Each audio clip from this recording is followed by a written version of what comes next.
Hey guys, I'm going to show you how to fix if your Instagram archive is missing. So to start, open Instagram and tap your profile picture in the bottom right corner. Then tap the three-line menu in the top right. Then in here, select archive. Now, if you don't see the archive option, make sure you're logged into the correct Instagram account. Now, if the archive section opens but it's empty, tap the download at the top and switch between Stories Archive, Post Archive, and Live Archive to check if your content is there. Now, if the archive option is still missing, update Instagram to the latest version.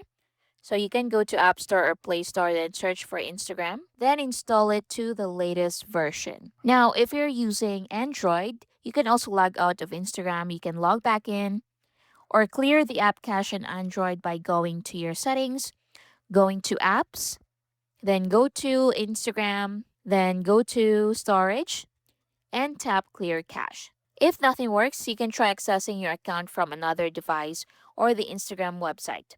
If the archive is still unavailable, it may be a temporary server issue, so wait a while and check again.